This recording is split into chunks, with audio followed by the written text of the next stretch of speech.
Hello, everyone. I wanted to bring something to our attention today. It's one thing to study Bible prophecy, read about Revelation, Daniel, everything that we've been going over the past few years in our own hearts with the Lord about prophecy and these things that are coming to pass in our generation. It's one thing to talk about it, study about it, listen to radio or TV programming about it. It's another thing to actually enter it and live it. My son and I were talking the other day about how it's no longer, I feel like we're at a point in time in history where it is no longer simply discussion about what's coming or simply preparing for what is coming or conversation at the dinner table about prophecy. I literally believe that we are in a time where we're seeing these things come to pass. It's one thing to talk about it. It's another thing to live through it and know that you're literally about to enter it. I believe we are at that phase, and I think it's important that we encourage each other to endure to the end. Remember, Jesus said, "He who endures to the end will be saved." I can't reiterate this enough. It is not enough in our own strength to think we can endure through these times that are coming. I've said it many times before, and I know you've listened to others who have as well, that our daily life is going to change. We will not enter into this Great Tribulation period of 42 months without it greatly changing how we live our lives each day, down to the simplest things that I believe we take for granted every single day of our lives.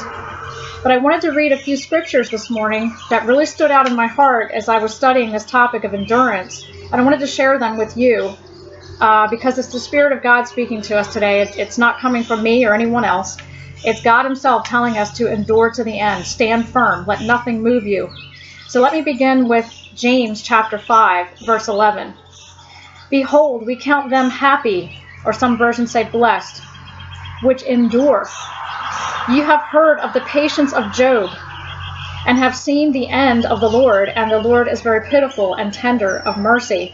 The Lord is the one who gives us strength to endure. It's not us. The Lord reminded us that we can do nothing apart from him, including endure. So him asking us to endure to the end and let nothing move us, we can become stressed over that as we see things being fulfilled, as we see that we're no longer talking about prophetic things as something in the future, that we're literally about to enter it in this generation. And it can make us nervous. It can make us wonder, Lord, will I have what it takes to finish this race? The Lord will establish our hearts. It's the Lord who gives strength to those that are weary. Paul said he boasted in his weaknesses so that the power of Christ could rest on him. It is God who works in us to cause us to stand. Trust him during this time that we're about to enter. If you're worried, if you'll have the strength to persevere, Lord, will I remain faithful to you? I'm worried that I may not have what it takes to finish this race. Those are all natural questions that we all go through. But stand on the Lord's promise that it is him who grants endurance to the saints. It's not us or our own strength, our own knowledge of things. Peter said, "Lord, I'll die with you," and he meant well in his heart. But the Lord knew that apart from his Spirit giving Peter strength to stand, he couldn't, even if he meant well in his own heart. We have to see ourselves the same way, that Satan will ask to sift us like wheat, but God will make sure that our faith not fail. He said, "Peter, I prayed for you that your faith will not fail, but that you will strengthen your brothers." The Lord will make sure that if he's called us to be his from before the foundation of the world, that our faith will not fail. Why? Because we authored our faith? Or we have the ability to stir it up? No, because Jesus is the author and perfecter of our faith. He is the one who will enable us to finish this race and fight the good fight as we enter this time. James 5:8 says, "Be ye patient. Establish your hearts, for the coming of the Lord is near." 1 Thessalonians 3:8, "For now we live.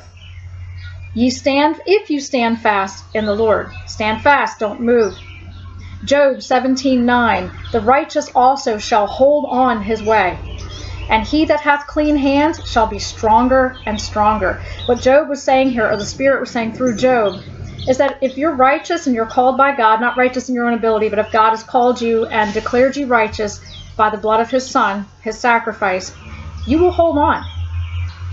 "And he that has clean hands," or a pure heart, "shall grow stronger and stronger." The Lord gives power to those who are weak. Those who wait on the Lord will renew their strength. It's God who's renewing our strength to fight this good fight and finish the race. Think of it this way. As we enter this hour that Daniel and John spoke of, and the prophet Joel and many others, Zechariah, as we enter it, Remember, live as though, like the scripture says, we have a great cloud of witnesses watching us that have gone before us. And they're cheering you on in the stands, saying, come on, this is the last generation. Finish the race. Cross the finish line. Stand firm. Let nothing move you. Consider that the people of old, the prophets of old, watching you finish the race. You're handing on that baton to the next runner. And I think we are that final race to carry that baton, to finish that fight. I truly do. So I wanted to make a message this morning about it's okay to feel afraid and wonder if you have what it takes to finish this race. It's okay. Admit you're weak in this area. We all are. But it's God who will give us what we need at that time to stand. 2 Timothy chapter 4, verse 18. And the Lord shall deliver me from every evil work, and will preserve me unto his heavenly kingdom. He will keep you and preserve you until he returns. To whom be glory forever and ever. James 5:10. I love this scripture. This is one of my favorites.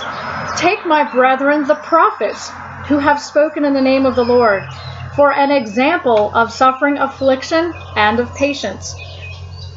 Isaiah 40:29. He gives power to the faint, and to them that have no might, he increases strength. It is okay to admit, Lord, I'm weak. I don't know, as I see these things coming to pass, Lord, if I will fail you. I want to serve you and endure to the end like you've commanded me to, Lord, but I admit that I'm weak. The Lord wants us to admit this to him, to admit our weakness so that we can rely on him. Endure, endure, endure. Picture yourself running a race that you've got an angelic host watching you. You've got prophets and the patriarchs and matriarchs that have gone before you that are a great cloud of witnesses, including those that are on this world right now watching you, your fellow brothers and sisters or even unbelievers, watching you as you carry that torch and finish the race. Can we do this in our own strength? No. And it's perfectly normal to question whether we will have what it takes to stay faithful to the Lord, especially when we are faced with the tribulation that is coming, with the mark of the beast and seeing the abomination of desolation and those 42 months when the Antichrist makes war with the saints. It is very easy to wonder and become fearful. Am I going to have what it takes, Lord? Peter, in his heart, wanted to be faithful to Jesus, even to the point of dying for him. But the Lord knew Peter meant well, but he knew Peter didn't have that ability in his own strength. I myself have been guilty of saying, Lord, I will do this for you and do that for you, but he's disciplined me to make me realize, you may mean well, Angie, but it's only by my power and my spirit, not by your strength or your might. Stand firm. Ask God to help you to stand firm as we see these things coming to pass, because they will. It's been written. It will happen. It's time to put the armor on. It's time to dig in. It's time to stand firm. And like Paul said, when you've done all that you can do, stand.